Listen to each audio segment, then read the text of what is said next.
My hand gripped the doorknob when my phone buzzed. A text from my lawyer. Elias Danner. Delivered 2 chilling sentences. Don't go. Lock the door. 15 minutes later, I realized my sister's sweet reconciliation brunch was a calculated trap to steal my company and my home. But Blair made one fatal mistake. She took my weariness as surrender, unaware that I possessed the very spark that would lead her to destroy her own future. My name is Addison Crosby. I am 38 years old, and for the last 10 years, I have lived my life measured in degrees of frost and miles of highway. When my father passed away, he left behind Harbor Span Cold Chain, a logistics empire that was bleeding money and dropping contracts faster than a Savannah summer storm. I was the one who pulled it out of the grave. I traded my 20s and my peace of mind for refrigerated trucks, transit schedules, and the heavy burden of keeping thousands of families employed. I built walls of ice around myself to survive the corporate predators, but I never thought to build them against my own blood.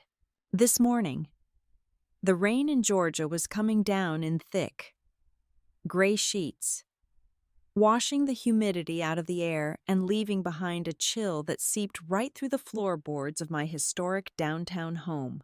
I stood in front of the antique hall mirror, smoothing the lapels of a muted navy blazer.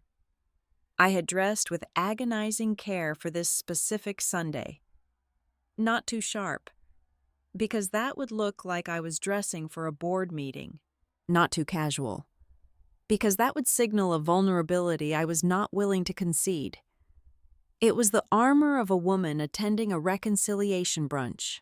For months, the silence between my younger sister Blair and me had been a living, breathing thing. It was a cold war fought over inheritance, control, and the fundamental differences in how we viewed the legacy of our father. But then, the frost began to thaw. Or at least, the illusion of a thaw began. Over the past 8 weeks, Blair had undergone a metamorphosis. The passive-aggressive emails about the family trust had stopped. In their place came soft, nostalgic text messages. She sent me scanned Polaroids from when we were kids. Pictures of us standing on the docks before Harbor Span was a corporate giant. Back when it was just our dad with 2 trucks and a dream. She asked about my health. She asked if I was sleeping enough. She invited me over for a private brunch at her sprawling estate, insisting that we needed to heal.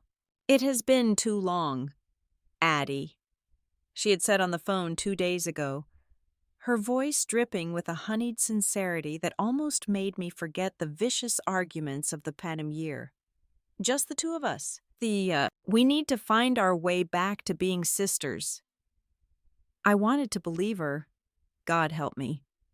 Beneath the hardened exterior of a chief executive, I was just a tired woman who missed her family. I was exhausted from fighting the board, fighting the supply chain crises, and fighting the ghost of our father. I wanted to sit across a kitchen island, drink mimosas, and pretend that the millions of dollars tied up in Harbor Span holdings meant nothing compared to the bond of shared blood. I checked my watch. It was 11:15. I reached out, my fingers wrapping around the cool brass of the heavy front doorknob, ready to step out into the rain and drive to Blair's house. I had my car keys in one hand and a bottle of vintage champagne in the other. A peace offering to seal the end of our hostilities. Then, the phone in my pocket vibrated against my hip. It was a sharp, angry buzz. I let go of the doorknob, balanced the champagne bottle on the entryway console table, and pulled the device from my pocket. The screen lit up in the dim hallway, cutting through the shadows cast by the storm outside. The text message was from Elias Danner, Elias was the senior partner at the law firm that handled the Crosby family estate. He was a man made entirely of gray suits, dry coughs, and precise language. In the 15 years I had known him, Elias had never used an exclamation point. He never sent informal texts. He communicated in neatly drafted emails and certified letters. He certainly never used all capital letters unless a legal catastrophe of biblical proportions was actively unfolding. The message on my screen consisted of 3 short sentences that froze the blood in my veins. Don't go. Lock the door. I am on my way. I stopped breathing. The air in the hallway suddenly felt leaden, pressing against my chest with suffocating weight. My thumb hovered over the screen. I almost typed a reply, asking what he meant, asking if he had sent the message to the wrong person. But Elias did not make mistakes. Elias did not panic. If Elias Danner was telling me to lock my doors, the world as I knew it was already falling apart. My hand shot back to the door. I turned the heavy brass deadbolt until it clicked solidly into place. I threw the security chain across the track. My heart began to hammer a frantic rhythm against my ribs, a primal alarm bell ringing loudly in the silence of the empty house. I moved quickly into the living room, grabbing the edges of the heavy velvet drapes and pulling them shut, blocking out the gray light of the Savannah Street. I stood in the center of the room, surrounded by the sudden darkness, listening to the relentless drumming of the rain against the window panes, the bad feeling I'd been trying to suppress for 8 weeks, the tiny voice of paranoia that I had repeatedly told myself to ignore, suddenly crystallized into a terrifying, shapeless dread. It was no longer a vague anxiety. It was a physical presence in the room with me.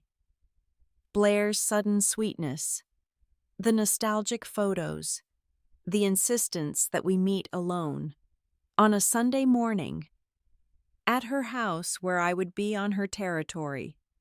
It was not a gesture of peace. It was bait. The phone vibrated again, making me jump. I stared at the screen. This time, it was Blair. The timing was too perfect, too orchestrated. As I stood in the dark, barricaded in my own home, her words appeared on the glass like a poisoned apple offered on a silver platter. Just us. Addie, no lawyers, no drama. I miss my sister. A cold chill started at the base of my neck and rushed all the way down my spine. The champagne bottle on the console table looked like a joke now. No lawyers. Why would she say that? We had not mentioned lawyers when planning this brunch. We had talked about pastries and coffee and childhood memories. You only promise the absence of lawyers when you know exactly where the lawyers are and what they are currently doing. The phrase was meant to disarm me, to ensure I walked into her house completely blind and completely defenseless. It hit me with the force of a physical blow. The realization washed over me, cold and clear as the ice in my warehouses. The brunch was a trap. The last few months of gentle check-ins and shared memories were nothing but a meticulous psychological setup. Blair had been studying me, softening my defenses, waiting for the exact right moment to strike. I paced the length of the living room, my heels clicking softly on the hardwood floor. I did not know the details yet.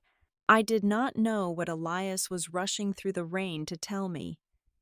But the pieces of the puzzle were already forming a horrifying picture. Blair thought I was weak. She thought the stress of running harbor span had broken me down to a point where I could be easily manipulated.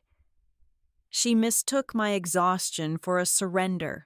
As the minutes stretched into an eternity waiting for Elias's headlights to sweep across my driveway, A profound and terrifying shift happened inside me. The sorrow of losing my sister, the grief over a fractured family, evaporated into the damp Georgia air.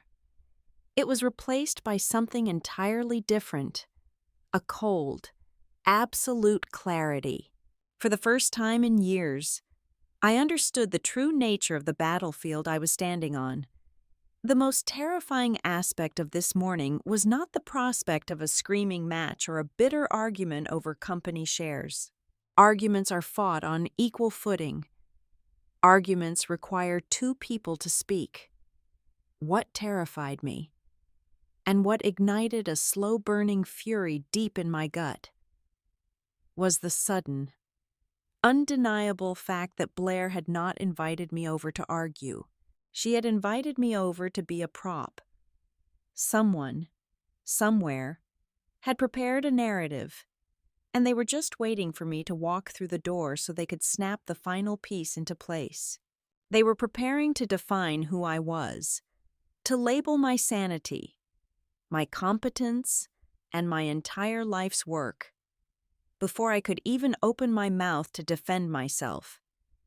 They thought they had cornered a tired, vulnerable woman. They forgot that I was the one who knew every single frozen vein of the Harborspan Empire. They forgot that I built the machine they were trying to steal.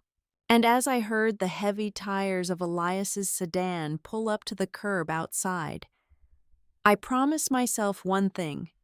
I would not let them write my ending. Elias Danner did not knock. He used the emergency keypad code I had given him 5 years ago. The heavy oak front door swung open, letting in a violent gust of damp wind before he forced it shut. He stood in my foyer, water pooling rapidly around his leather wingtip shoes, his trench coat plastered to his shoulders. He did not say good morning.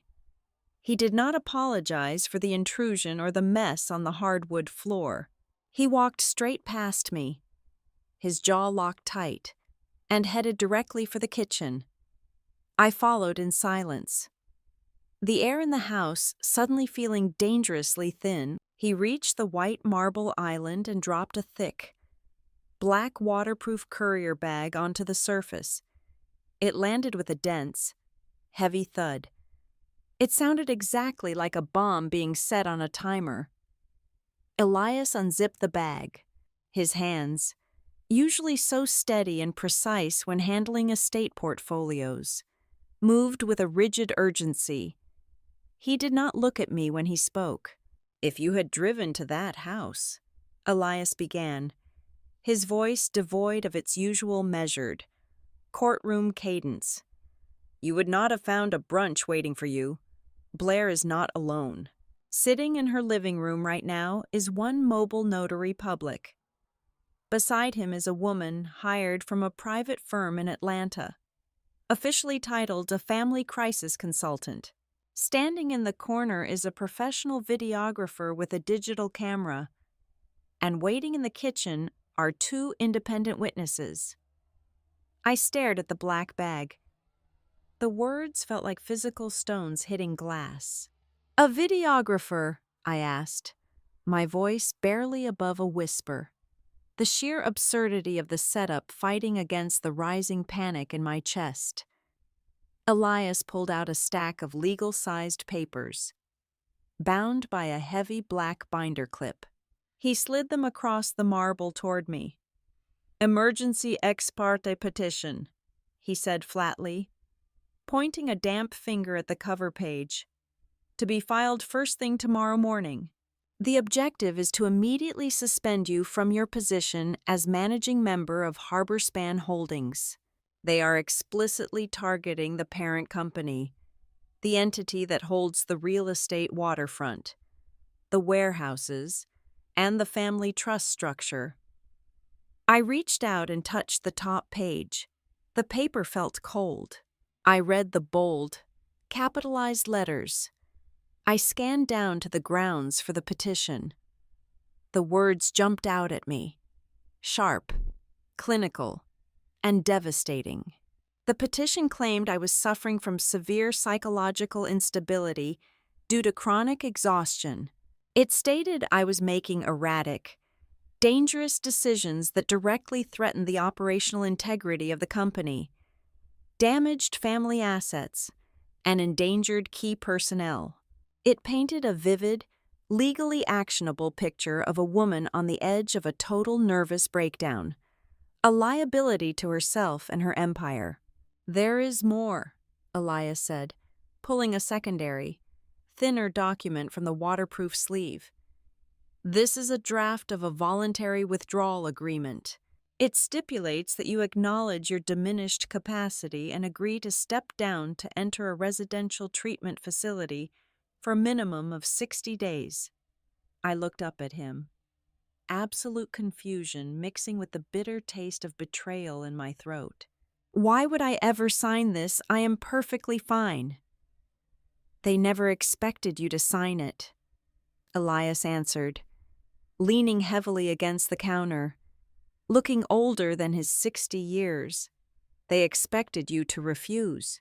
They expected you to walk into that ambush expecting your sister. See the crisis consultant, hear their wild accusations, and lose your temper. They wanted you to scream. They wanted you to throw a coffee cup. They wanted the exact volatile reaction of a cornered, exhausted executive who feels deeply betrayed." He tapped the top of the stack with his knuckles. "I received a call an hour ago from a clerk at the courthouse who owes me a significant favor." Blair's legal team had already pre-filed the cover sheets in the system. "The plan was to provoke you, film your defensive reaction, and then edit the footage into a highly damaging narrative. An intervention gone violently wrong. They would attach that curated video to this petition as Exhibit A, proving to a judge that you are entirely unhinged and an immediate danger to the enterprise. By noon tomorrow, the court would grant the injunction, and you would be legally locked out of your own headquarters." I pulled the thick clip off the main stack and began turning the pages.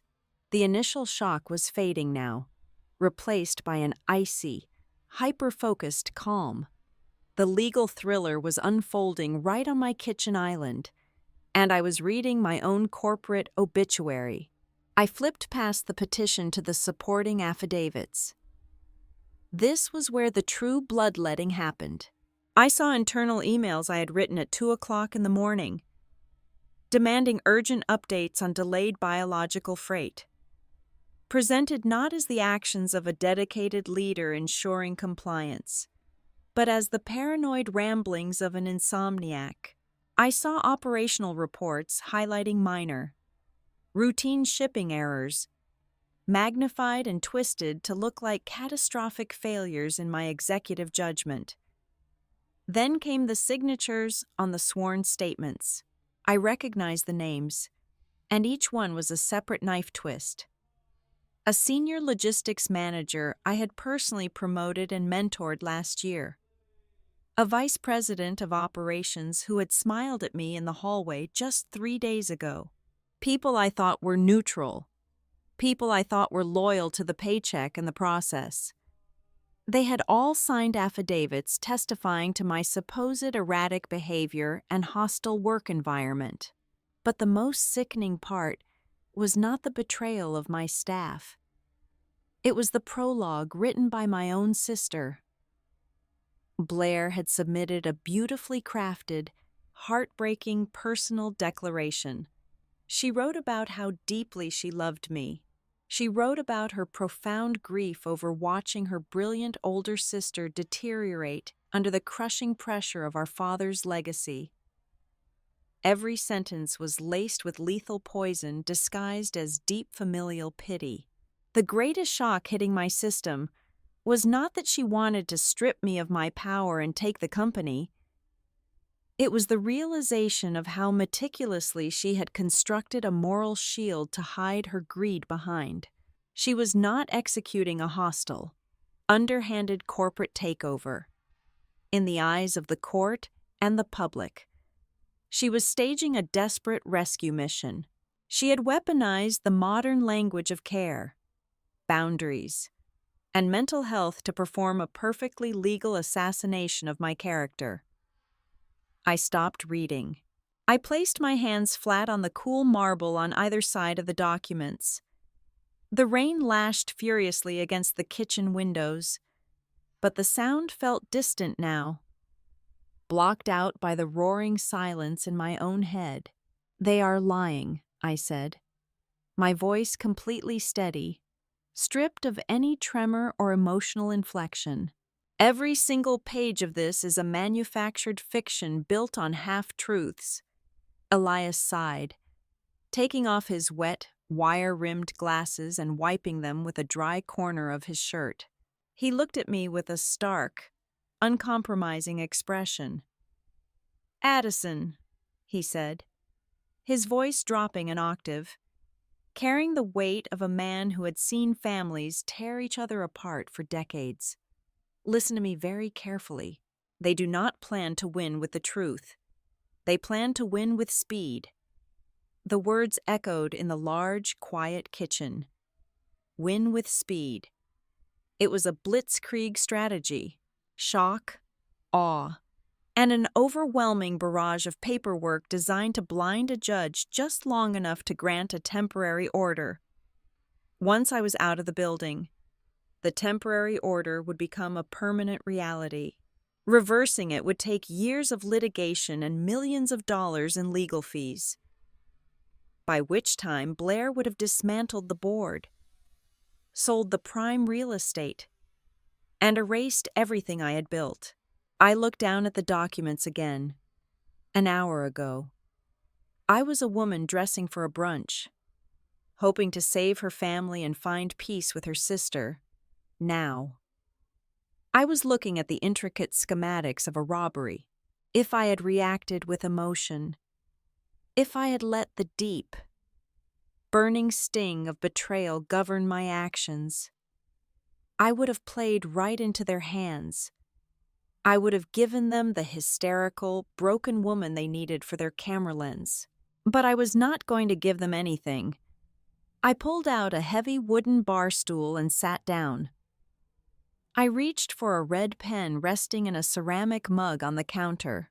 I was not going to cry over a sister who no longer existed. And I was not going to panic over a stack of lies. I was going to sit down, clear my mind of every personal attachment, and study these papers like an architect reading the blueprints of a hostile invasion.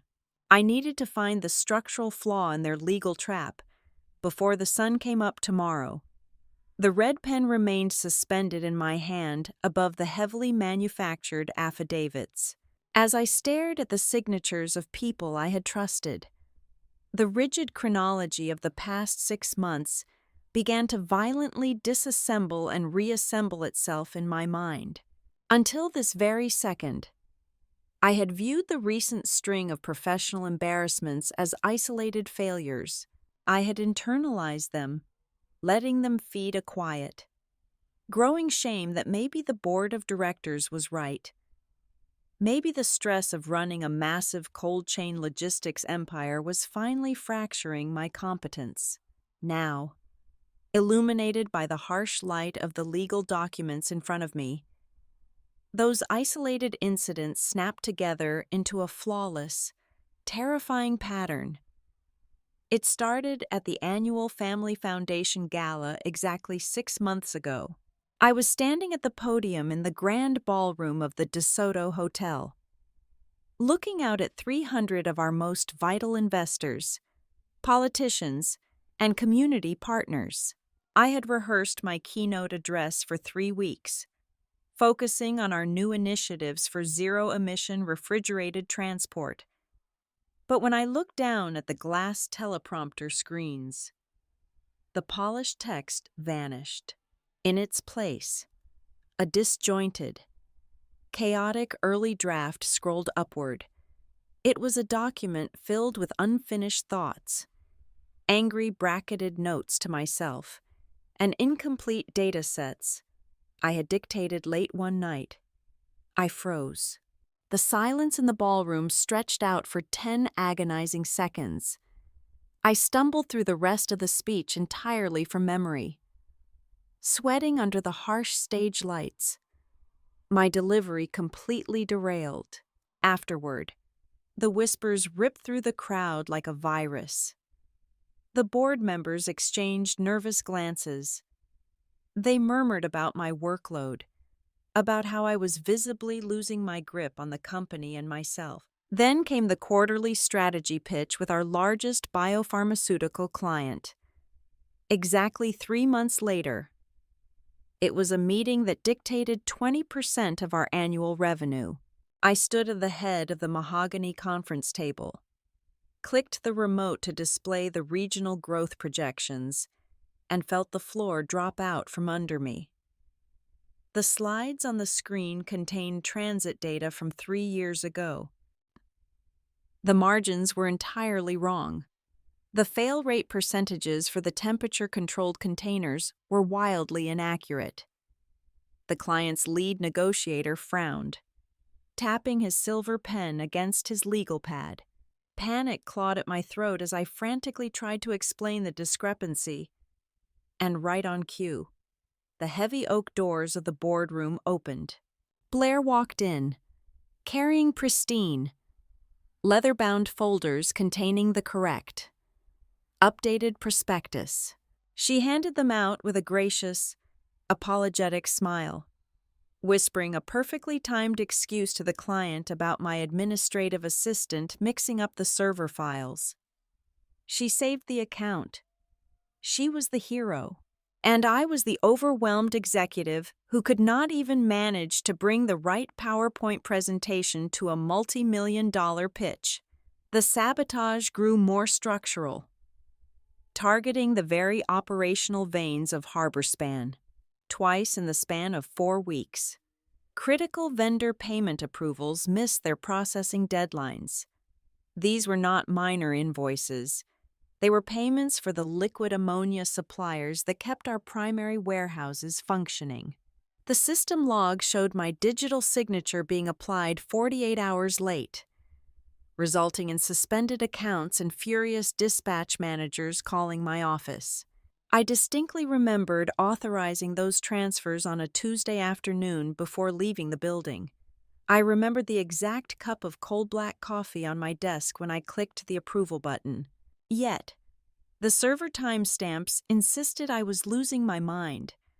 I spent nights lying awake in the dark, staring at the ceiling, genuinely wondering if my memory was beginning to fail me due to sheer exhaustion. When Marcus, my senior vice president of operations, abruptly resigned last month, I was too buried under the avalanche of these manufactured crises to see the truth. He sent a dramatic, company-wide departure email citing a highly erratic work environment and unpredictable leadership. I was furious, hurt, and utterly exhausted. I let him walk away without a fight, believing his departure was just another casualty of my failing grip on the company culture. I had been too busy putting out operational fires to dig deeper into why a loyal employee of 10 years would suddenly burn his bridges on the way out the door.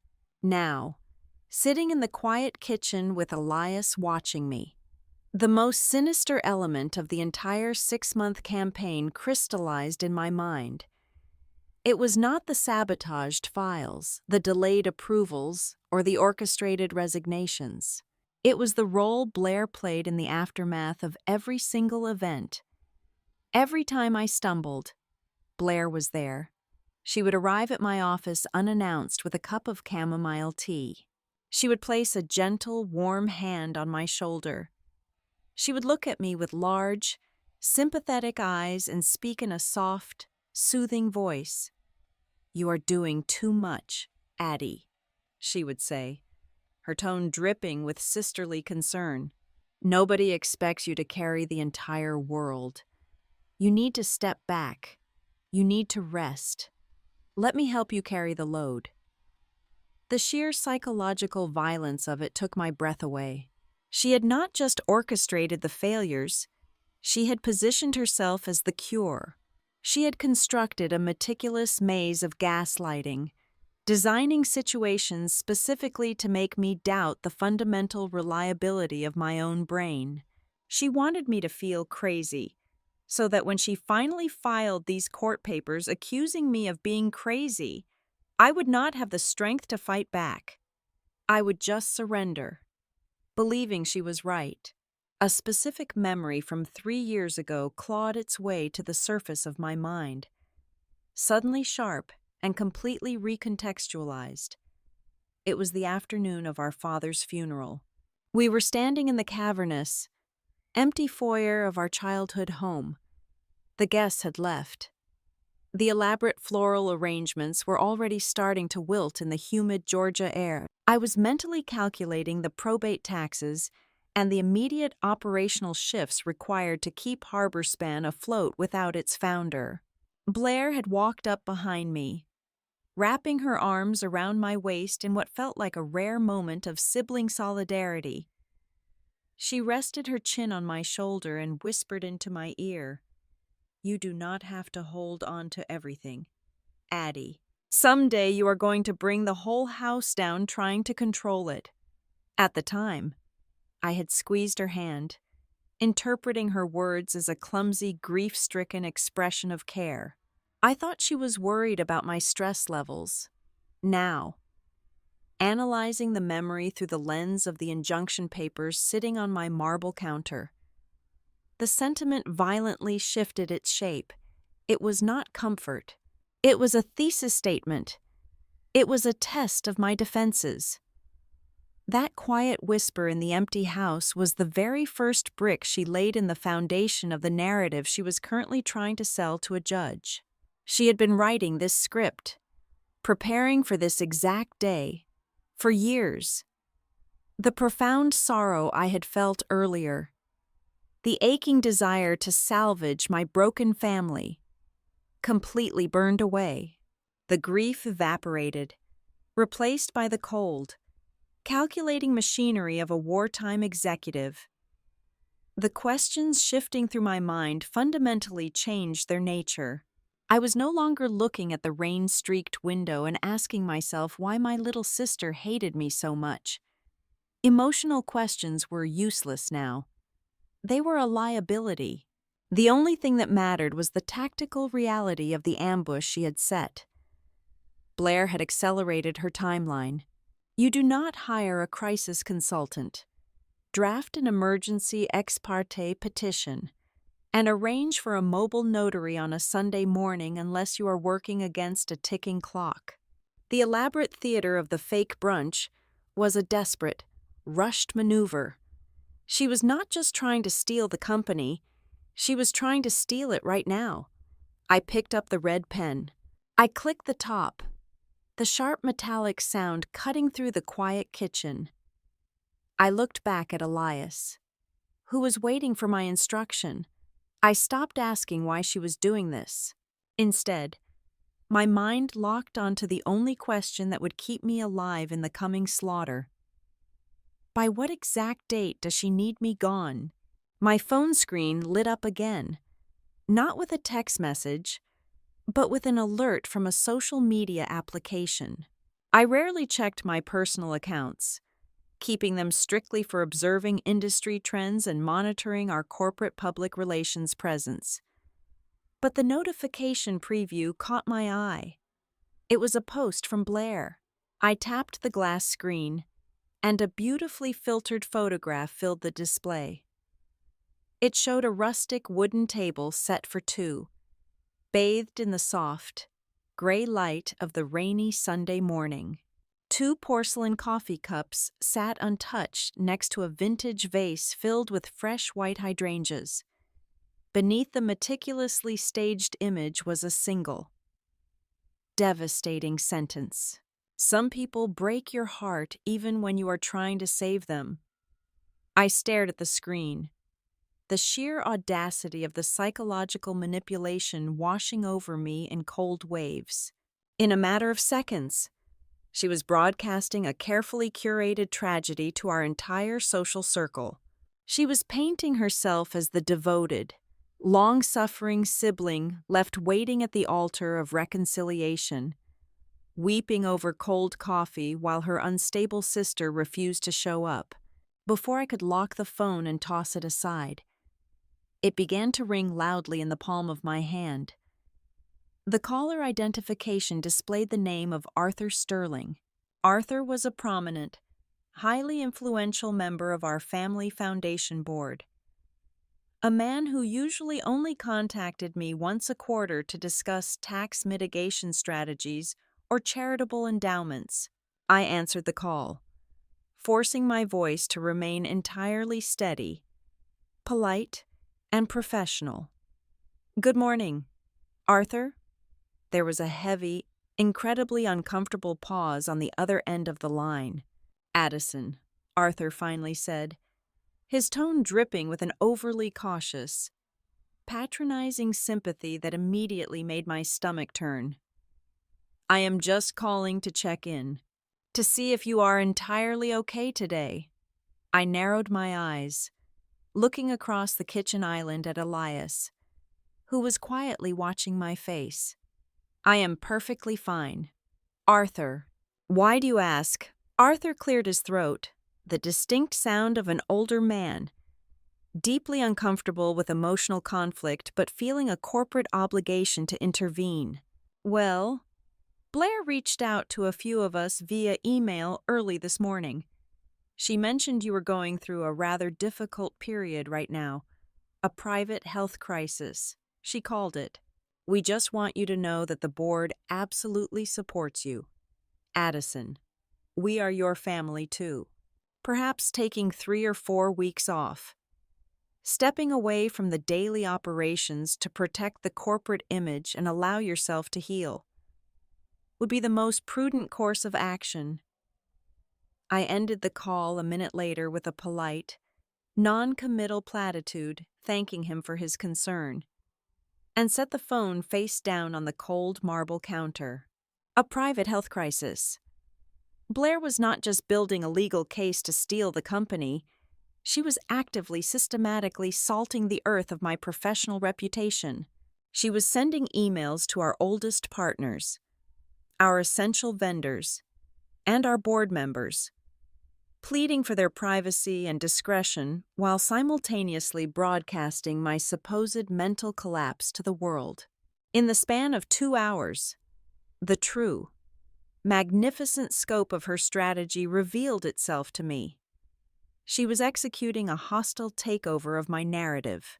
In this modern era, you do not need to prove a person is legally unfit in a court of law if you can successfully convict them in the court of public opinion first.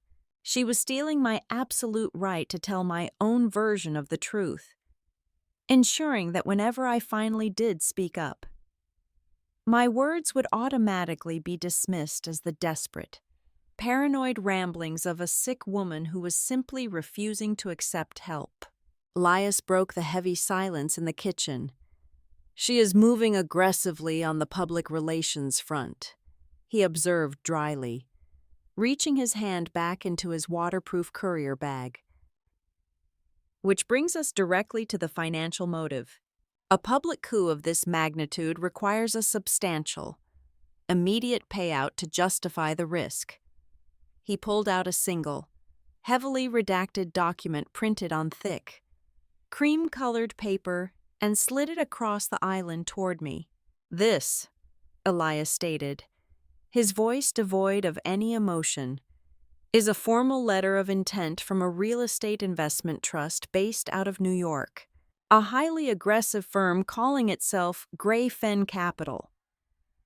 I picked up the paper, my eyes rapidly scanning the crisp black text.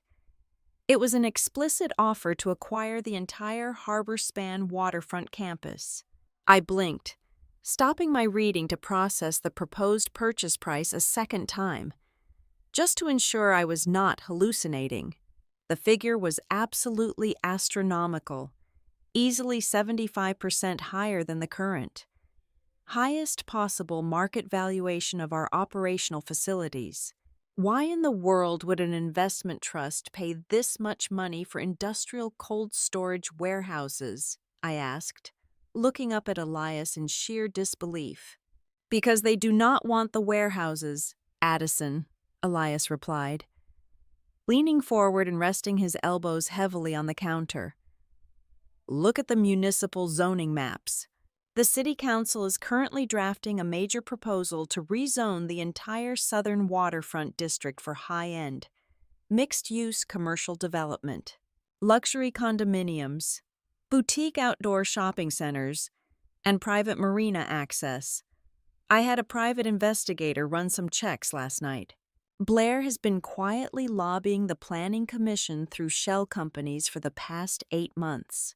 She knows the rezoning is practically guaranteed to pass by the fourth quarter of this year. The final pieces of the puzzle locked into a horrifying, seamless picture. To secure this monumental, life-changing payout from Grayfen Capital, Blair needed to accomplish 2 extremely difficult tasks simultaneously. First, she had to completely remove me from any executive decision-making capacity, because she knew with absolute certainty that I would never, under any circumstances, agree to bulldoze our father's legacy.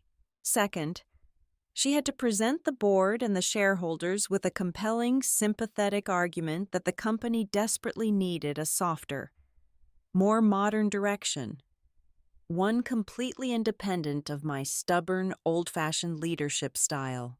I felt a sudden, profound wave of nausea wash over me. For my entire adult life, I had looked at Harborspan and seen a living, breathing organism. I saw the literal sweat of the dock workers loading frozen cargo at 3 o'clock in the morning. I saw the frantic, high-stakes logistical dances required to prevent delayed shipping containers from ruining millions of dollars in life-saving biological supplies. I saw the mortgages, the college funds, and the livelihoods of 600 families who depended entirely on my ability to keep the trucks running on time. I saw a sacred responsibility passed down from my father to me. But as I stared at the predatory letter from Grayfen Capital, I realized exactly what Blair saw when she looked at the very same company. She saw an inconvenient pile of concrete and steel standing squarely in the way of a massive financial windfall. She saw dirt, prime real estate that simply needed to be wiped clean of its history, its working-class employees, and its current chief executive officer. The most agonizing twist of the knife was not just the overwhelming greed, it was the extraordinary, breathtaking hypocrisy wrapping the greed in a beautiful bow. Blair did not actually care about saving the family business from ruin, and she certainly had zero interest in healing our fractured sibling relationship. She simply needed a moral storyline beautiful enough and tragic enough to justify liquidating a multi-million-dollar empire without raising a single red flag from the public or the authorities. She needed to be the weeping, brave younger sister, forced by terrible circumstances to make the agonizing choice to sell the family land because the crushing burden of running it had completely broken her older sister's mind. It was a flawless, airtight narrative designed for maximum public sympathy and maximum corporate profit. I picked up my mobile phone once again. The social media application was still running in the background, offering me a blank text box to type my own public response, a digital space to scream my innocence and rage into the void. I stared at the blinking cursor for a long, silent minute. Then, with a slow, deliberate motion, I closed the application and turned the device off completely. I placed it face down next to the legal documents. I would not wage a defensive, emotional war on the internet. I would not debate a beautifully manufactured tragedy with a ghost who only cared about optics. I looked across the marble island at Elias, feeling the familiar, necessary ice begin to form in my veins once again. I was not going to argue with Blair's carefully constructed narrative online. I was going to quietly choke it to death using the very legal corporate structure she had been far too arrogant to read carefully. I left the cold marble of the kitchen island and walked directly down the hallway to my private study, leaving the waterproof courier bag behind. Elias followed me in complete silence, the heavy cadence of his footsteps matching the relentless rhythm of the rain against the house. I unlocked the reinforced mahogany door, stepped into the windowless room, and sat down at my desk. I woke up my primary secure workstation, entering a complex string of passphrases to bypass the virtual private network and access the deepest architectural layers of the HarborSpan Enterprise Resource Planning Network. For the last decade, I was the only person in the executive suite who ever genuinely cared about the back-end architecture. I built the data warehouse. I designed the automated compliance tracking. I understood every single line of metadata because I had to know exactly how the blood flowed through the veins of my company. Blair only cared about the glossy presentations in the boardroom. She did not understand that the digital ledger never lies. I bypassed the standard user interfaces and opened the raw administrative logs, my fingers flying across the mechanical keyboard. First, I pulled the digital signature records for the delayed vendor payments that had been weaponized against me in her sworn affidavits. I filtered the authorization strings and watched the screen populate with green text. I leaned closer to the monitor. The authorization for those catastrophic delays did not originate from my encrypted executive token. The server log showed the approval packets were pushed through using a legacy backup credential. It was an administrative skeleton key, tied directly to the original family office. A master override code that was supposed to have been permanently deactivated by the IT department the week our father died. Someone had quietly resurrected the ghost of my father to sabotage his own company. "Look at this," I instructed Elias, pointing to the glowing lines of code. Blair did not just forge a document. She resurrected the old family trust access portal. She used Dad's dead credentials to authorize the payment freezes. I did not stop there. I cross-referenced the server access times with the company DocuSign registry. My eyes scanned the creation timestamps for the so-called unanimous board consent minutes that Blair had supposedly gathered over the last few weeks. The metadata revealed a glaring, amateurish flaw.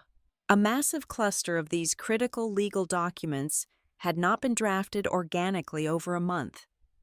They were entirely generated, signed, and encrypted in a single, frantic session at 2:13 in the morning. I ran a standard trace on the origin network. The screen refreshed, displaying the registration details. "The IP address does not belong to the HarborSpan corporate network," I said, the cold realization hardening my voice. "It is registered to a commercial broadband account in downtown Atlanta. The exact suite number belongs to the commercial real estate brokerage firm owned by Gavin Sutton." Elias leaned over my shoulder, his breath hitching slightly. Blair's husband was not just a passive beneficiary of this coup. His office was the active staging ground for the corporate fraud. I pulled up the operational failure reports, the ones detailing the ruined biological freight and the supposed safety violations I had ignored. By accessing the hidden file version history, I stripped away the polished exterior of the PDFs. The raw data showed that the creation dates and the modification dates did not match. Every single error report had been batch-edited on a Thursday evening, systematically altered to exaggerate minor delays, and then maliciously backdated to create the illusion of a long, Sustained history of my executive negligence. She is building a time machine, I murmured, my eyes darting across the glowing spreadsheets. She took a year's worth of normal logistical friction and compressed it into a single narrative of total collapse. I pushed deeper into the secure servers, bypassing the general accounting drive and slicing into the restricted mergers and acquisitions sandbox. It was an encrypted folder Blair had no legal authorization to create on company hardware. I broke the local password in under 3 minutes using a basic brute force script, exposing the financial truth she was trying to hide. I opened a ledger file and felt a sudden, sharp intake of breath burn my lungs. Greyfen Capital had not merely sent a polite letter expressing interest in purchasing our waterfront real estate. Sitting in a newly created escrow account was a wire transfer receipt for a massive exclusivity advance. Millions of dollars had already been quietly deposited to lock in a binding, short-term purchasing window. Blair had already taken their money. She was legally bound to deliver the company, or she would be in catastrophic breach of an underground contract. Right beneath the wire receipt was a draft document titled Equity Redemption Schedule. I opened it and felt the blood drain entirely from my face. This was her blueprint for buying out my controlling ownership shares after she successfully had me removed for medical incompetence. I checked the valuation metrics she was using. She had priced my life's work based exclusively on the financial data from the third quarter of the previous fiscal year. The third quarter was the immediate aftermath of the worst hurricane season Georgia had seen in a decade. Our power grids had failed, our fleets were grounded, and our earnings had hit rock bottom. It was an anomaly, a natural disaster we had since completely recovered from. But Blair was using that specific, depressed valuation to calculate my buyout. She intended to legally force me to sell my entire ownership stake for absolute pennies on the dollar. Yet, out of all the fraudulent logs and predatory financial drafts, the final document I opened was the one that truly turned my heart to stone. It was a simple, unprotected spreadsheet titled Post-Transition Personnel Roster. It was divided into 2 harsh columns, retain and release. I scrolled slowly down the list. I saw the names of shift supervisors who had worked double shifts during the pandemic to keep our medical supply chains moving. I saw the names of union representatives I had personally negotiated fair contracts with. I saw the name of my own administrative assistant, a woman who had bought a house just 3 months ago. Every single person who was fiercely loyal to me. Every single employee who actually understood the complex, daily physical reality of running a biological cold chain was marked with a red tag in the release column. They were scheduled for immediate termination on day 1 of Blair's new administration. The ultimate goal crystallized in my mind with terrifying clarity. This was never just about sidelining an exhausted older sister to modernize the company culture. Blair needed to execute a total purge. She needed to completely eradicate the institutional memory of Harborspan. She had to fire everyone who knew how the machine actually worked so that no one would be left to raise an alarm when she sold the empty, hollowed-out shell of the corporation to a real estate developer. She was going to slaughter the livelihoods of hundreds of innocent families just to clear the title on the dirt they stood on. "This is enough," Elias said, his voice hard and uncompromising. He pulled his mobile phone from his pocket. "We have the metadata. We have proof of unauthorized access to the family trust credentials. We have evidence of severe financial self-dealing. I am calling the judge right now. We file an emergency counter-injunction to freeze all corporate activity before she can even submit her petition tomorrow morning." I reached out and placed my hand firmly over his, pushing the phone back down toward the desk. No, I commanded softly. Elias stared at me, his brow furrowing in deep confusion. Addison, she has already taken an illegal advance. She is actively conspiring to commit massive corporate fraud. We have to stop her from taking the wheel. I turned away from the monitors and looked up at him. The forensic audit had changed my fundamental understanding of the war. Blair was not just greedy. She was desperate. Taking a multi-million-dollar dark advance from a predatory New York investment firm meant she was backed into a corner of her own making. If she failed to deliver the real estate, the financial blowback would annihilate her personal wealth. If we block her now, I explained, my voice chillingly calm, she retreats.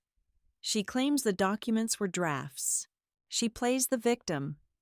She regroups and attacks me again next year from a different angle, and I spend the rest of my life looking over my shoulder. We are not going to stop her from boarding the ship. Elias.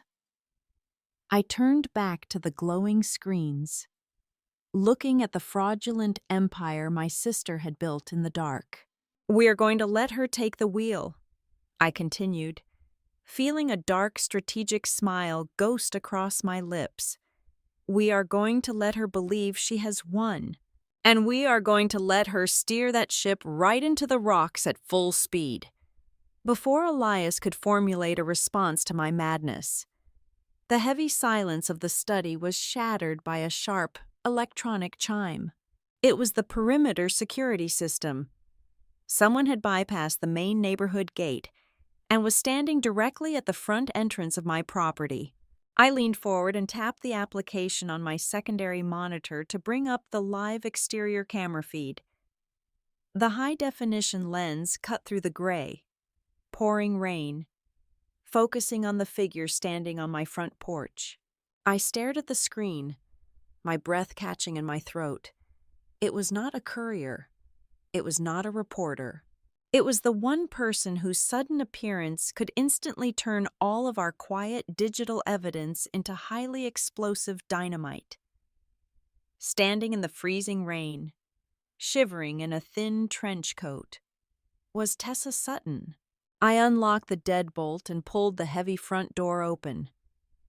The storm whipped across the porch, driving freezing rain into the foyer. Standing on my welcome mat was Tessa Sutton. She was 24 years old, wrapped in a thin, soaked trench coat, her dark hair plastered to her cheeks. She was shivering violently, but her eyes were locked onto mine with a fierce, uncompromising clarity. Tessa was not a child caught in the crossfire of a messy family dispute.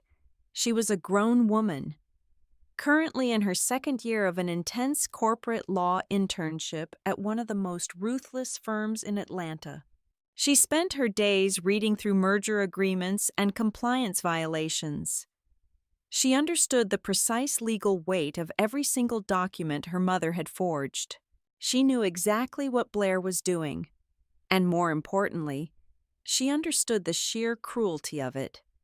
"Come inside," I commanded softly, reaching out to pull her out of the storm. I led her into the kitchen, handing her a thick cotton towel. Elias remained standing perfectly still by the marble island, his eyes darting between the waterproof courier bag and my niece. Tessa wiped the rain from her face, took one look at the grim expression on my lawyer's face, and let out a shaky breath. "You already know," Tessa stated, her voice trembling slightly from the cold. "You know about the injunction, the setup at the house." Elias intercepted the filings, I confirmed, keeping my tone gentle but entirely grounded in the reality of the situation. "We are reviewing the metadata now." Tessa shook her head, clutching the damp towel against her chest. "It is worse than whatever you are looking at on those servers. Aunt Addie, I came down from Atlanta for the weekend because Mom said she was hosting a family brunch. I thought we were actually going to talk. But when I went into her home office this morning to print a boarding pass, I found a stack of misfiled papers sitting right on top of the printer tray. She paused, taking a deep, shuddering breath. She walked in and caught me reading them. Instead of apologizing, she tried to pull me into the lie.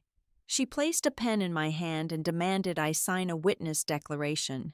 It was a formal statement verifying that you had suffered a severe cognitive decline, and that you were, in her exact words, no longer trustworthy in business.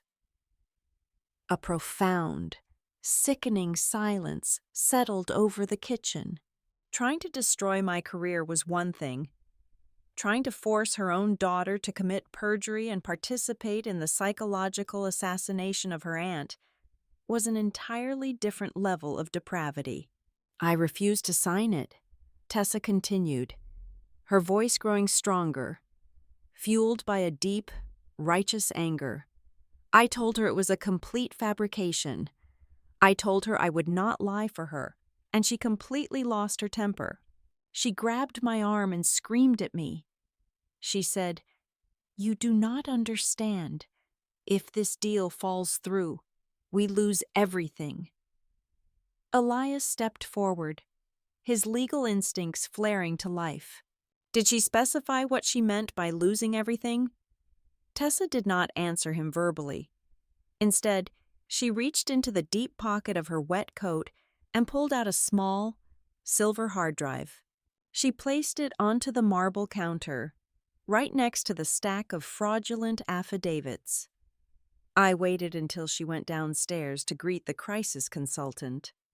Tessa explained, her hands finally stopping their shivering. Then I went into Gavin's study. His tablet was unlocked on his desk. I took photographs of everything on his local drive, and I copied the audio files he uses for dictating his brokerage notes. I plugged the silver drive into a secure tablet I kept in the kitchen drawer and opened the main directory.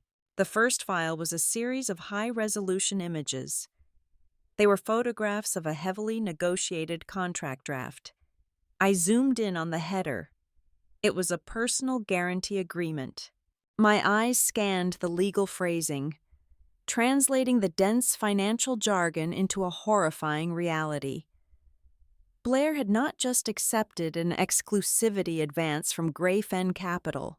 She had taken a dark loan of $2 million to fund her lobbying efforts and cover her immediate lifestyle debts. And to secure that massive sum of money, she had used her own personal estate as collateral. She had literally bet her own house on her ability to successfully remove me from Harborspan. If the acquisition failed, Grey Fen Capital would legally seize her property and leave her entirely bankrupt. "She is trapped," Elias murmured, reading the screen over my arm. "She leveraged her entire existence on the assumption that you would just quietly surrender." "Open the audio file," Tessa instructed, her voice dropping to a heavy whisper, "the one dated last Tuesday." I tapped the digital icon. A wave of static hissed through the tablet's small speaker, followed by the muffled, unmistakably tense voices of Blair and her husband. They were arguing in their private living room. "We need to accelerate the timeline." Gavin's voice echoed in my kitchen, thick with anxiety. "The developers are getting nervous. If she delays the board vote by even a single month, they might pull the offer." "She is not going to delay anything," Blair's voice responded, sounding incredibly cold and entirely detached. "The injunction will lock her out by tomorrow, once she is removed. We do not just push through the waterfront sale. We restructure the entire family trust. I am folding the ancestral home, the family investment accounts, and the long-term maintenance fund into the newly formed holding company. We liquidate it all." I stood frozen. The waterfront warehouses were just the beginning. She was planning to consume the very foundation of our family history.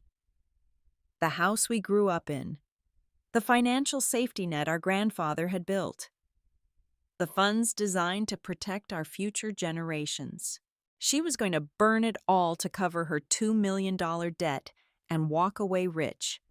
Then, the recording delivered the final, fatal strike. Gavin sighed on the tape. It is still a massive risk. She built that logistics network from the ground up. She knows every single vulnerability. Blair let out a short, dismissive laugh. It was a sound entirely devoid of humanity. Addison built the machine. Good. That makes it even easier to sell. I stopped the playback. The silence that followed was absolute. The air felt incredibly heavy, charged with a profound, quiet devastation. I looked at the dark screen of the tablet, letting the sheer magnitude of the betrayal settle into my bones. She did not view me as a sister, or even as a rival. She viewed me as a highly efficient, temporary employee who had conveniently constructed a valuable asset for her to steal.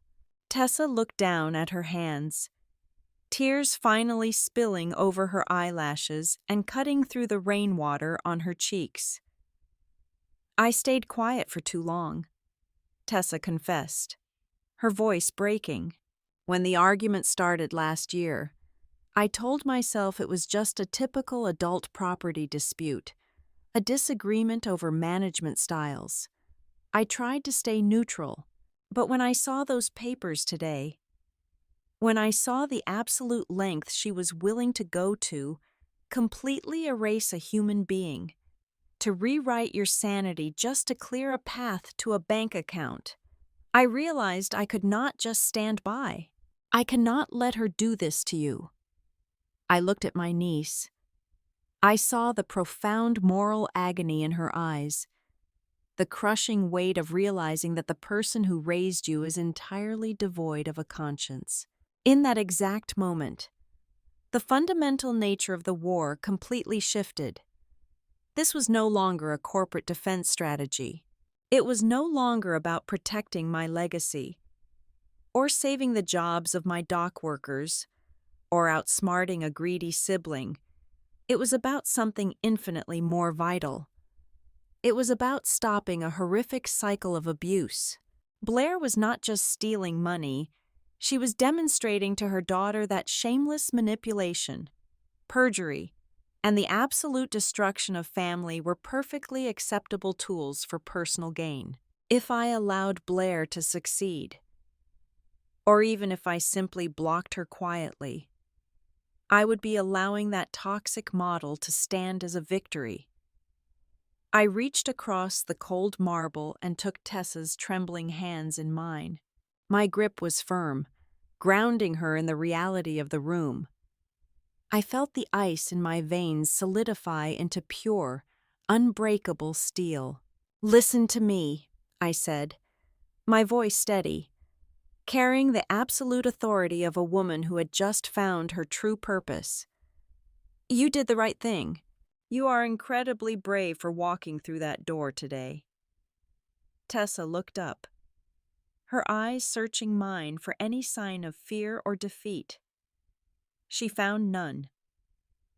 "I promise you this," I continued, emphasizing every single word. "I will not let her win. And I absolutely will not allow you to go back to that house and live as a hostage to her lies. You will never have to pretend you are blind just to survive in her world. We are going to end this." I left Tessa wrapped in a warm blanket on the living room sofa with a cup of hot tea, ensuring she was entirely safe from the storm and her mother.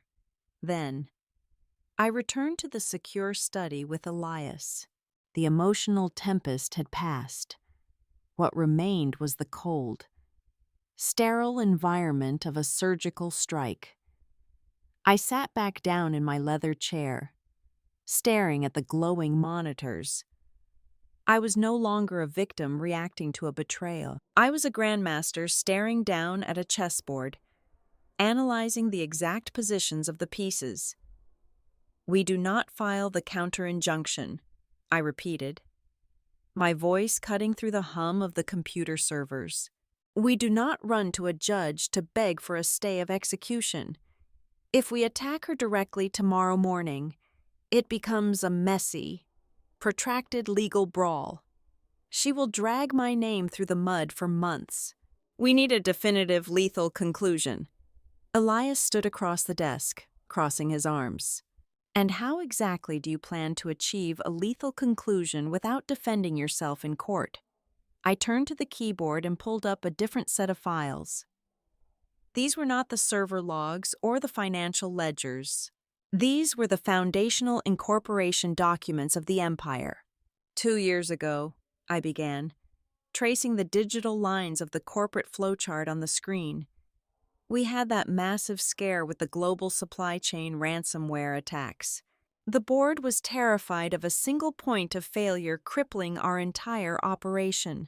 So, I spent 8 months working with our corporate structuring team to silently reorganize the company into multiple, legally distinct layers.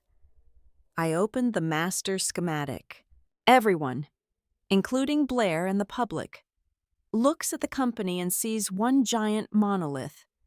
But it is actually divided. Harborspan Holdings is the parent shell.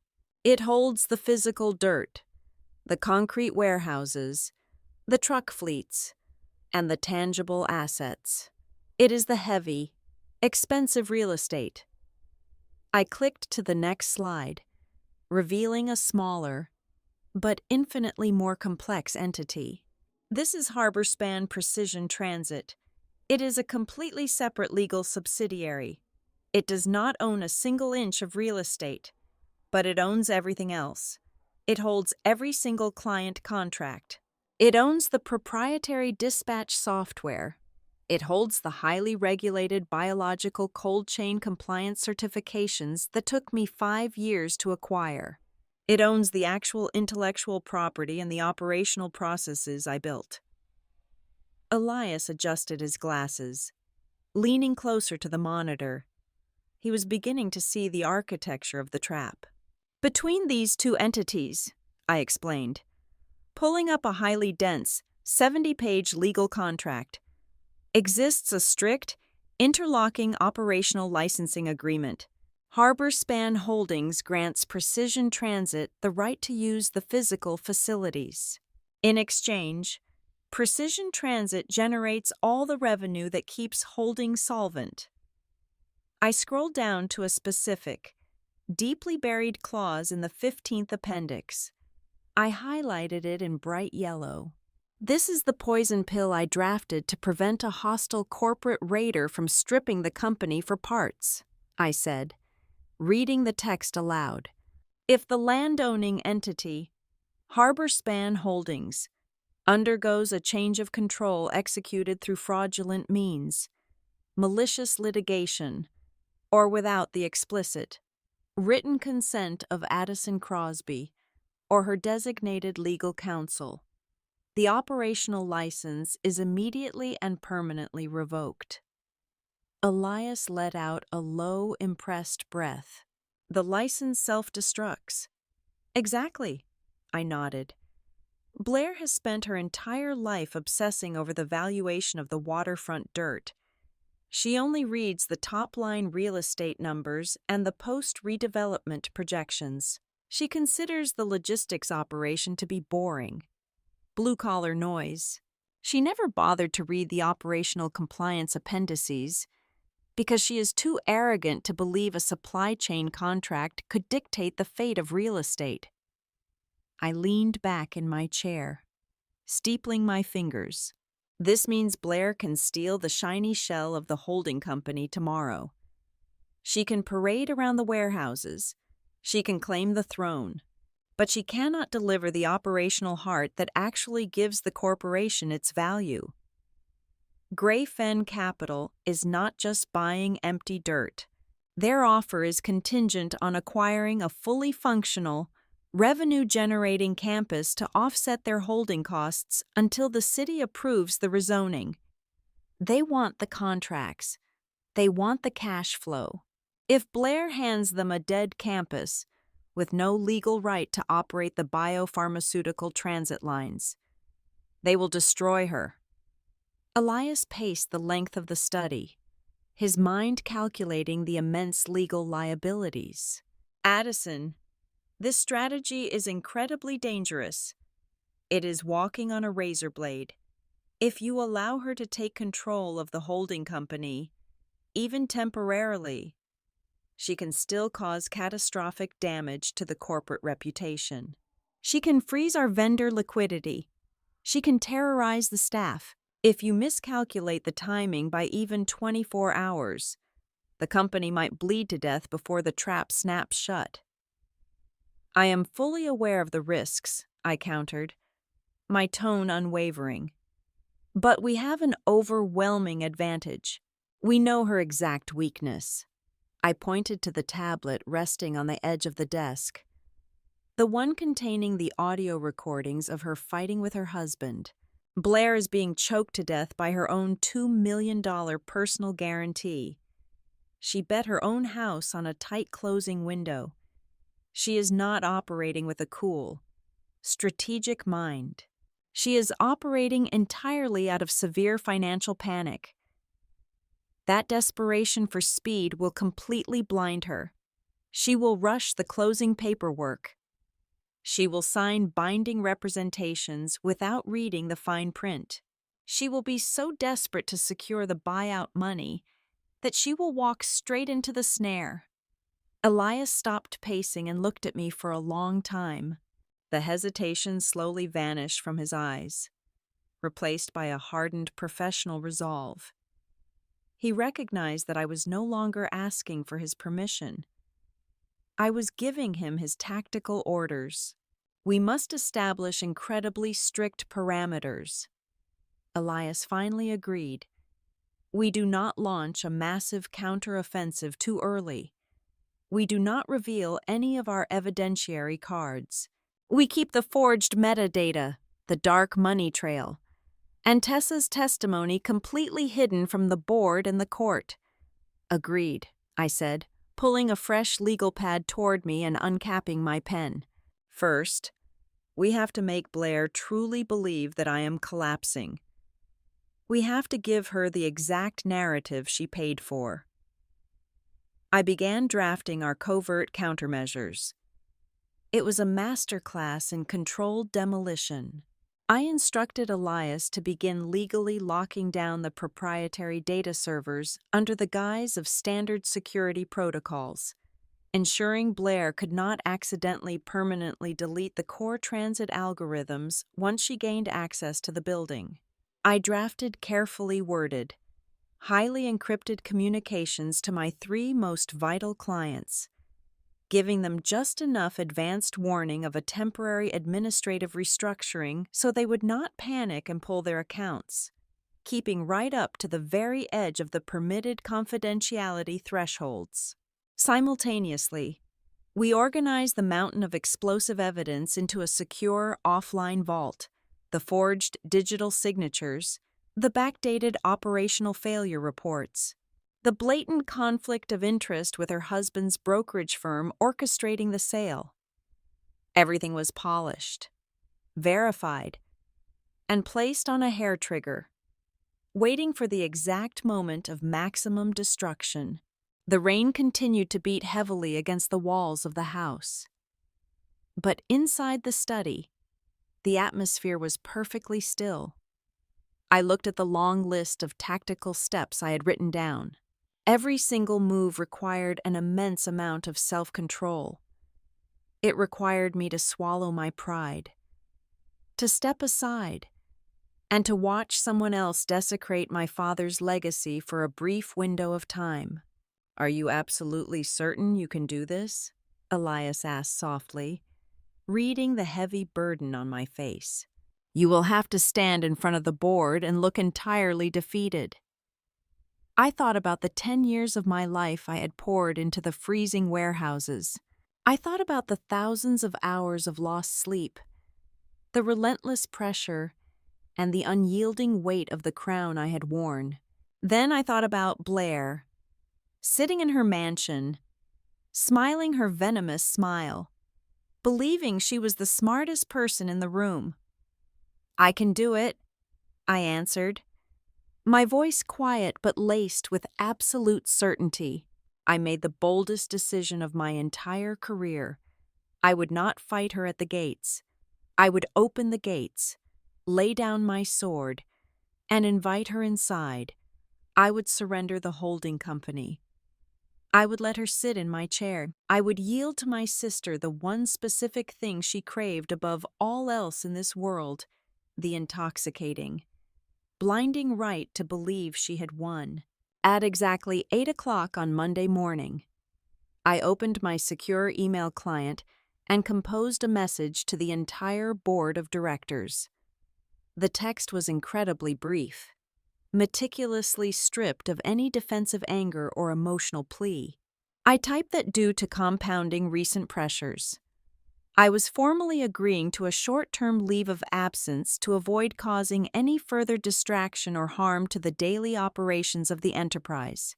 I did not admit fault, nor did I validate the fabricated allegations of mental instability. I simply offered them a clean, quiet exit. I hit send before Blair or her crisis consultant could file their aggressive court petition. The bait hit the water, and Blair swallowed it whole, within exactly 2 hours. My sister seized the momentum. She immediately pushed the board to schedule an emergency executive session. Through back-channel communications that Elias monitored, she played her role with absolute, sickening perfection. She told the corporate secretary that she was heartbroken by my email, but deeply relieved that I was finally accepting reality. She bravely volunteered to step in and temporarily carry the heavy burden of the family legacy while I sought the rest I so desperately needed. I gave her nothing to push back against. I instituted a total, absolute radio silence. I did not post vague, defensive statements on my social media profiles. I did not issue a counter-narrative to the local business journals. I did not call my loyal vice presidents to beg for their public support. My silence was total, and in the vacuum created by that silence, Blair's confidence mutated into absolute arrogance. She interpreted my lack of a public fight not as a tactical retreat, but as the final, pathetic collapse of a woman who had been pushed entirely to the brink of her sanity. Later that afternoon, Elias walked into the county courthouse and filed our official legal response to the looming injunction. It was a masterclass in narrow, surgical law. He did not drop the explosive evidence of her fraud. He did not mention the dark money from Grayfen Capital or the forged digital access logs. He filed a highly restricted injunction defense, doing just barely enough to ensure my foundational equity rights were not permanently liquidated, but purposely leaving the door wide open for Blair to temporarily assume the seat of managing director over Harborspan Holdings. He gave her the keys to the physical warehouses and the land, offering absolutely no resistance to her taking the throne she coveted. While Blair was busy measuring the drapes in my corner office, I was quietly moving my pieces in the dark, from the encrypted workstation in my home study. I drafted highly specific, legally binding evidence preservation notices. I sent them directly to our primary corporate bank, our external auditing firm, and, most importantly, the escrow counsel handling the Grayfen Capital transaction. I did not reveal my hand. The notices simply demanded the freezing and preservation of all metadata, signature logs, and wire transfer requests related to the holding company over the last 90 days, citing a pending internal compliance review. It was a silent tripwire buried deep in the financial underbrush. That evening, A secure message arrived on my secondary, untraceable mobile device. It was from Tessa, operating quietly from within her mother's own house. She transmitted a photographed copy of the final closing schedule for the real estate acquisition. The deadline was set for Friday at 4 o'clock in the afternoon. Along with the schedule, Tessa sent the finalized roster of the personnel Blair intended to terminate the absolute second the ink dried on the Gray Fen contract. The sheer brutality of the list, naming people who had dedicated 2 decades of their lives to my father, only sharpened the cold steel of my resolve. The pressure inside Blair's house was rapidly reaching a boiling point. Tessa reported that Gavin was aggressively pushing his wife to finalize the legal paperwork. He was terrified. The $2 million personal guarantee they had leveraged against their own home was a ticking time bomb. If the sale did not close before the weekend, the holding costs and the aggressive penalty clauses from the New York Investment Trust would transform their calculated gamble into an unsalvageable financial apocalypse. That sheer, suffocating panic over the deadline forced Blair to make her fatal error, to expedite the closing process with Gray Fen Capital. Blair sat at her dining room table and personally signed a massive chain of corporate confirmations that she had previously, and carefully, avoided putting her name on. In her desperate rush to secure the payout, she signed binding representations and warranties. She legally guaranteed that Harborspan Holdings had no material disputes. She signed a sworn declaration that there were no pending changes of control that would negatively affect the operational licenses. She certified that absolutely no fraudulent or backdated documents existed within the corporate data room. Driven by her husband's terror and her own blinding greed, she permanently attached her signature to a mountain of federal wire fraud. On Wednesday morning, the trap was fully set. It was time for the performance. I arrived at the Harborspan corporate headquarters for the emergency board meeting. I wore a simple, muted gray suit. I wore slightly less makeup than usual, allowing the natural shadows of exhaustion to show clearly beneath my eyes. When I walked into the grand mahogany boardroom, the atmosphere instantly dropped 10 degrees. The board members, men and women I had made millions of dollars for over the last 10 years, looked at me with a suffocating mixture of profound pity and corporate relief. Blair was already seated at the head of the table, occupying my chair. She wore a pristine white blouse, radiating a soft, maternal concern. When I took a seat near the back corner, she gave me a gentle, mournful smile that made my stomach turn. Arthur Sterling called the meeting to order. The agenda was brutally swift. They formally acknowledged my email and moved to vote on the temporary transfer of executive power over the holding company to my sister. I did not raise my voice. I did not slide a mountain of evidence across the polished wood. When Arthur asked if I had any closing remarks before the vote, I simply looked down at my hands, resting flat on the table. I have dedicated my entire life to this company, I said, my voice quiet, carrying the exact, hollow resonance of a person who had nothing left to give. I only want what is best for the future of Harborspan. If stepping away is what the board requires to maintain stability, then I will not stand in the way of progress. A heavy, solemn silence fell over the room. Arthur nodded, his face tight with forced sympathy. Thank you, Addison. Your sacrifice for the health of this enterprise is deeply appreciated. The vote was unanimous. It was over in less than 20 minutes. As the meeting adjourned, the board members quickly gathered their leather portfolios, eager to escape the heavy emotional gravity of the room. I remained seated, watching the scene unfold with the cold, detached observation of a predator waiting in the high grass. Blair stood up from my chair. Several board members approached her, shaking her hand, whispering words of encouragement, and thanking her for stepping into the breach to save her family from ruin. She accepted their praise with a flawless display of humble reluctance. She touched her chest, nodded gracefully, and promised them she would guard the legacy with everything she had. I watched Blair walk out of the boardroom doors, her heels clicking sharply against the marble floor of the executive hallway. Her face carried a soft, radiant expression of total victory. She truly believed she had just outsmarted me. She believed she had successfully stolen my empire without spilling a single drop of blood. She was walking toward her Friday closing date, absolutely convinced that she had just saved the company from her broken sister.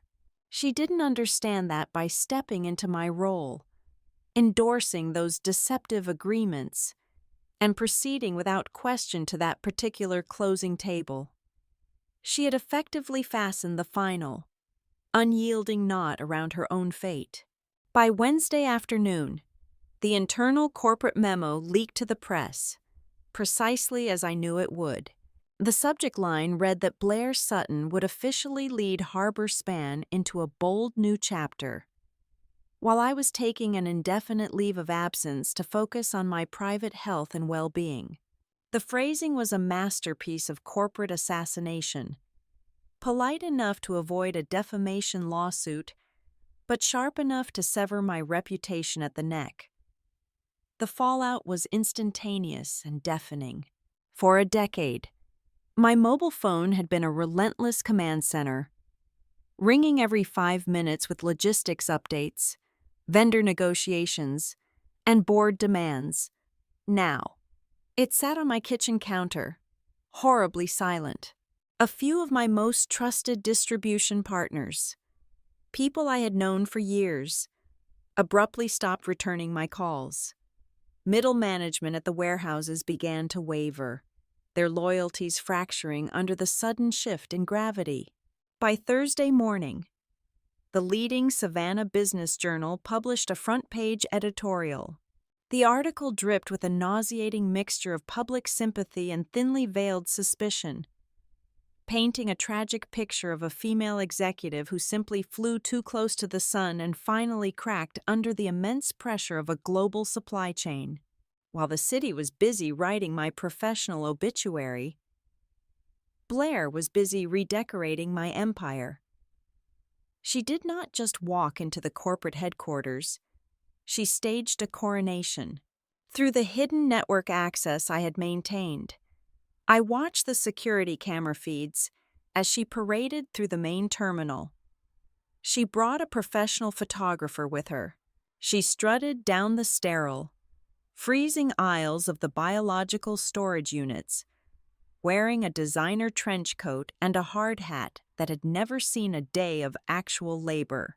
She pointed at forklifts she did not know how to operate and posed next to temperature-controlled transit containers as if she were single-handedly ushering in the rebirth of our family legacy. Her arrogance quickly evolved into structural dismantling. She immediately ordered the building security team to sweep my corner executive office for listening devices. She confiscated my company laptop, completely unaware that I had wiped the local drives 48 hours prior. She summoned the maintenance staff to physically drill out and replace the brass locks on the restricted records room.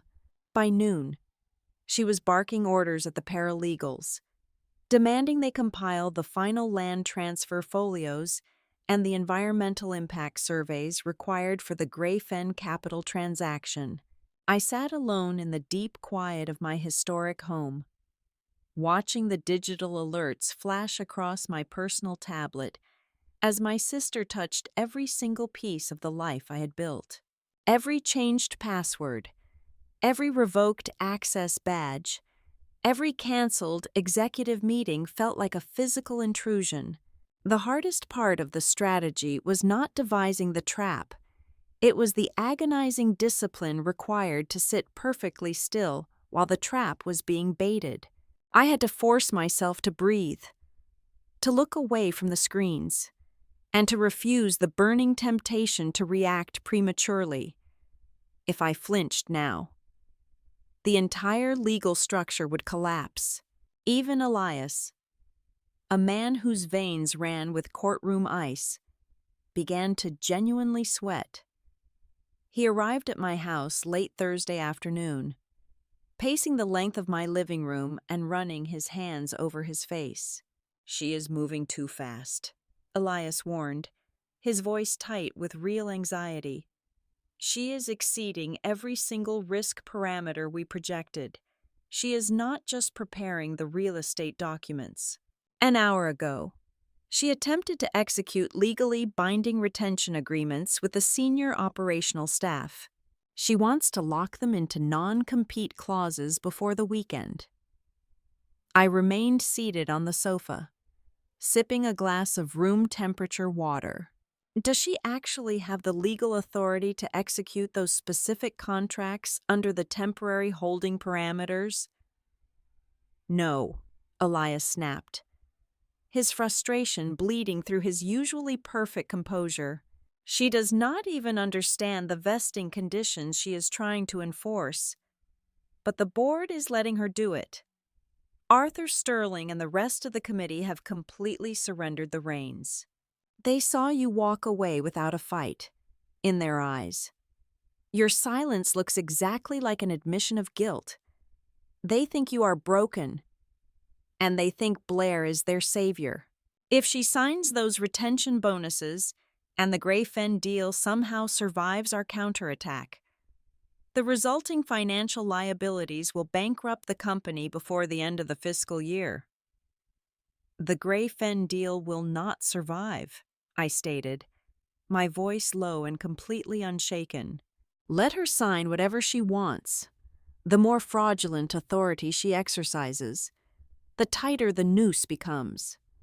Elias stopped pacing and stared at me, searching my face for any sign of doubt, finding none.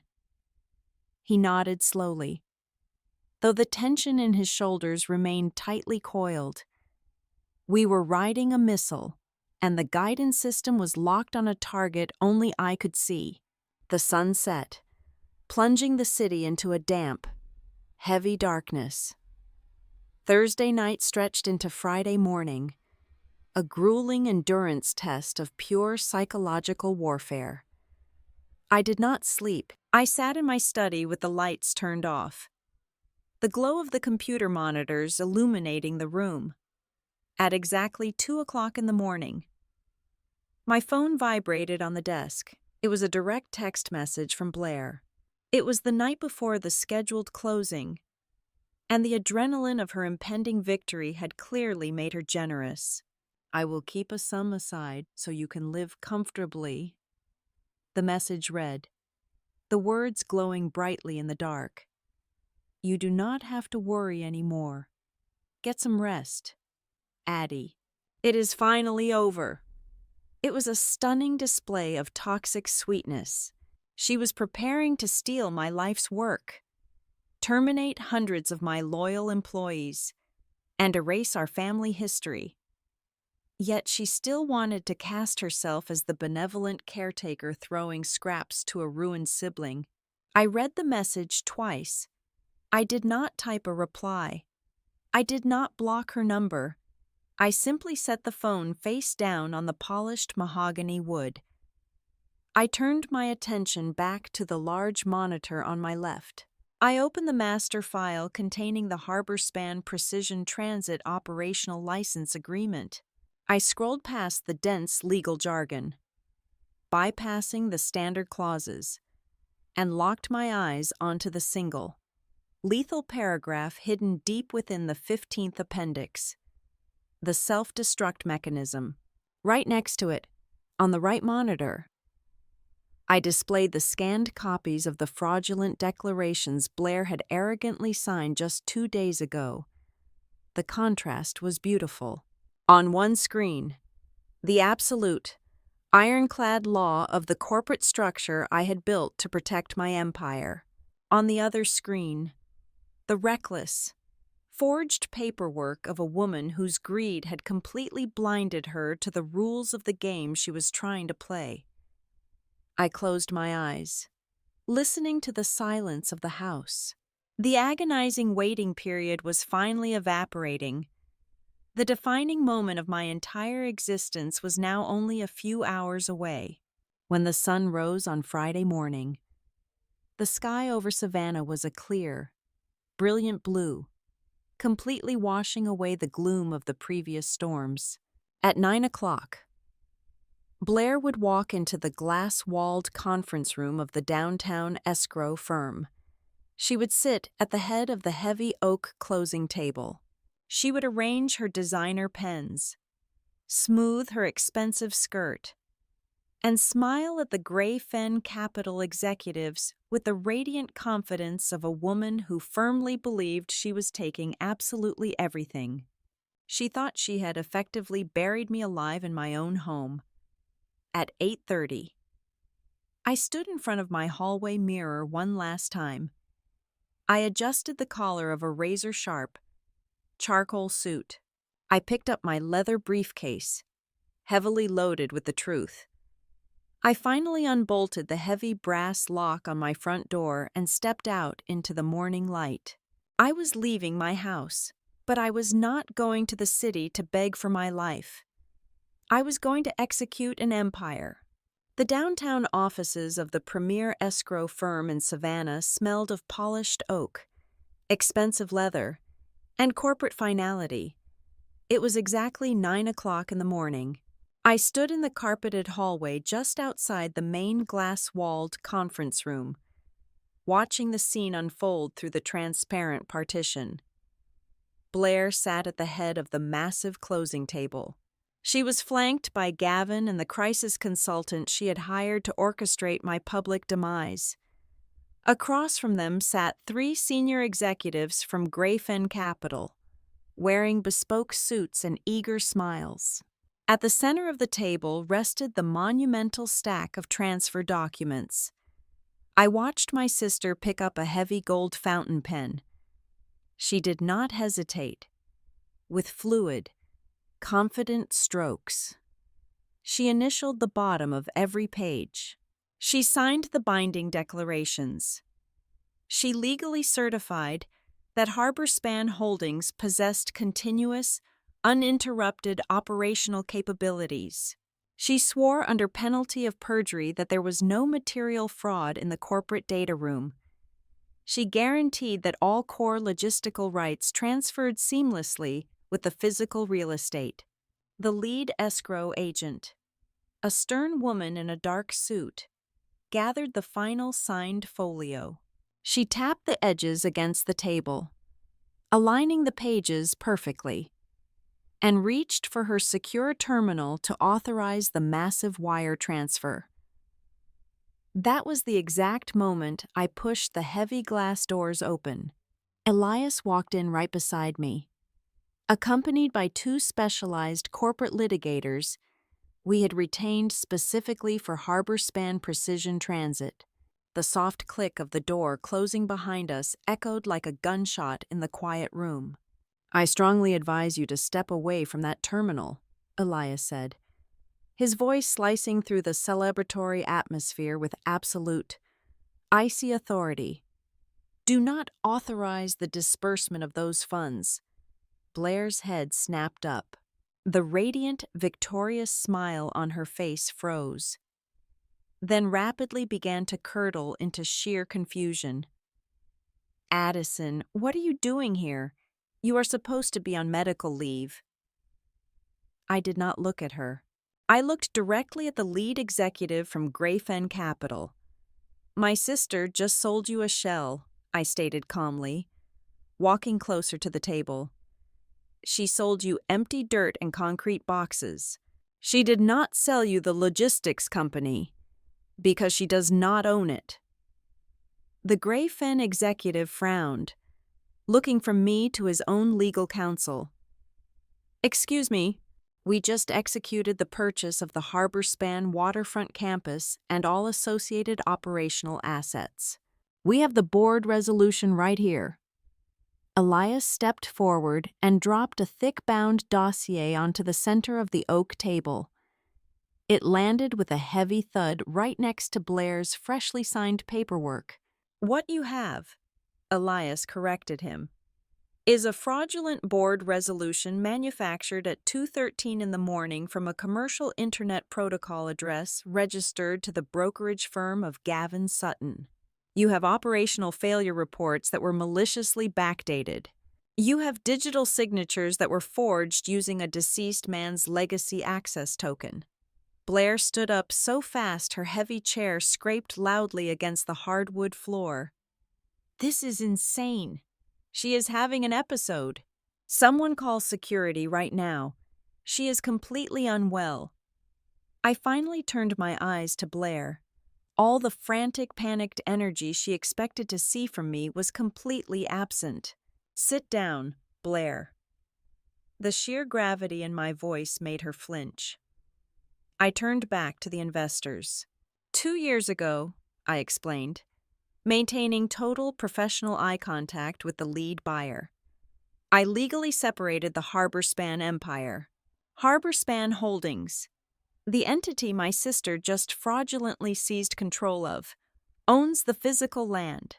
But Harbor Span Precision Transit, a completely independent subsidiary that I maintain absolute control over, owns the proprietary software, the client contracts, and the highly regulated biological transit certifications. We operate on the land through a strict licensing agreement. I reached into my briefcase, pulled out the master contract, and slid it across the polished wood toward the Gray Fen lawyers. "If you read Appendix 15, I continued, you will see the self-destruct clause. If the holding company changes executive control through fraudulent documentation, or without my explicit written consent, the operational license is immediately, irrevocably terminated at the exact moment of closing. By signing those transfer papers based on forged board minutes, Blair just triggered the clause." The room went deathly still. The lead attorney for Gray Fen Capital frantically flipped through the appendix, his eyes scanning the highlighted legal text. The color drained completely from his face. He looked up at his boss and gave a slow, horrified nod. "The license is dead," the attorney whispered. "We just bought empty warehouses. We have no legal right to fulfill the existing biological shipping contracts. There is zero cash flow." Panic erupted. The escrow agent instantly slammed her laptop shut, physically blocking the wire transfer. She picked up her desk phone and immediately contacted the bank's anti-fraud unit, ordering a total freeze on all associated accounts. The Gray Fen executives surged to their feet, their polite smiles vanishing, replaced by the vicious, predatory glare of Wall Street sharks who had just been lured into a multi-million-dollar trap. "You lied to us," the lead investor snarled, pointing a shaking finger directly at Blair. "You guaranteed continuous operation. You guaranteed a clean data room." "I did not know," Blair stammered, her voice pitching upward into a shrill, panicked frequency. She looked wildly at the documents, finally realizing the catastrophic magnitude of her arrogance. "The land is still valuable. The rezoning is coming." Elias delivered the second, fatal strike. He pulled out the photographs Tessa had taken of the dark money contracts. "The rezoning is irrelevant when you are facing federal wire fraud charges," Elias announced, his voice booming in the confined space. "We have the documentation of the $2 million exclusivity advance you took from these investors. We have the personal guarantee you signed, leveraging your own private residence based on the promise of a clean corporate takeover." Arthur Sterling, who had been sitting quietly in the corner as the official board observer, stood up. He looked physically ill. The realization that he had blindly enabled a massive corporate crime washed over him. "The board rescinds all previous authorizations," Arthur declared loudly, desperately trying to sever his own legal liability from the sinking ship. "We were misled. We relied on falsified information. Blair, you are officially removed from your temporary position as of this exact second." The walls were closing in on her at lightning speed. The carefully constructed narrative of the weeping, heroic sister trying to save her family shattered into a million jagged pieces. Blair spun around, her eyes wide and terrified.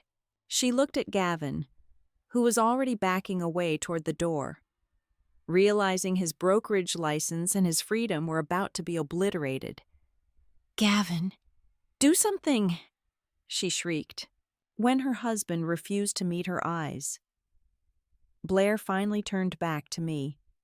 The mask of superiority was entirely gone. She was trembling, stripped of all her leverage, facing the absolute ruin she had engineered for me.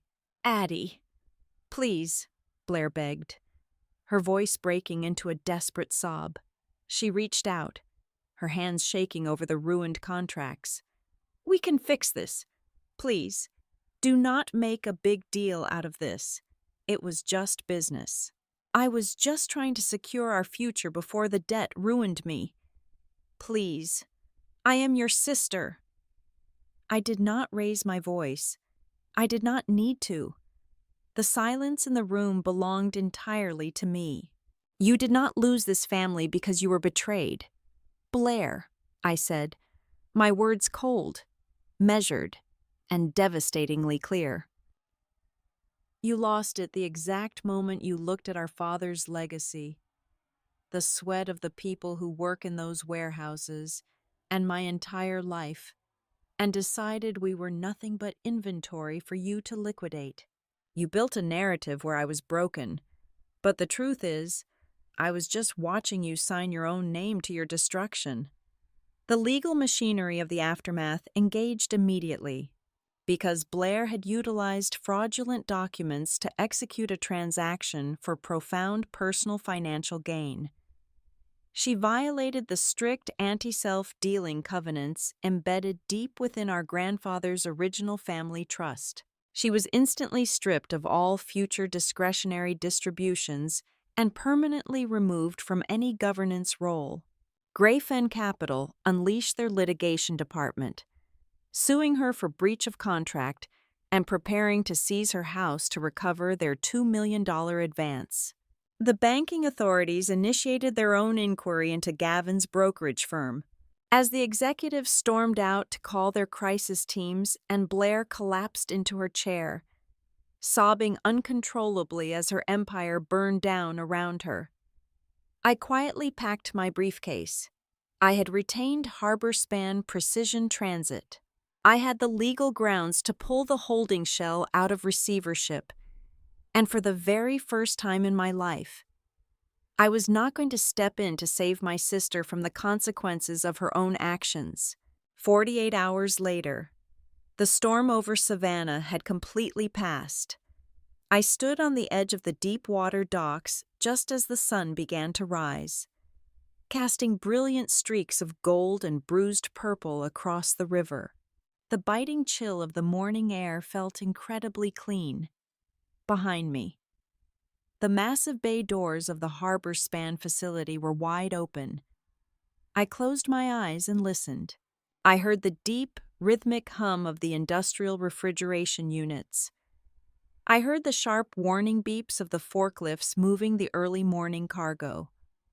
I heard the voices of the shift supervisors echoing across the concrete floor. The machine was breathing again. I had not won by fighting desperately for scraps in the dirt. I won because I understood exactly what held true value in this world, and I possessed the patience to let the greedy bind their own hands with the very ropes they intended for me. Thank you so much for listening to this story to the very end. I would love to know where you are listening from. So please drop your city or country in the comments below so we can connect and share our thoughts on Addison's journey. If you enjoyed this, please subscribe to the Helena Revenge Stories channel, like this video, and show your support by pressing the hype button so this story can reach and be heard by many more people.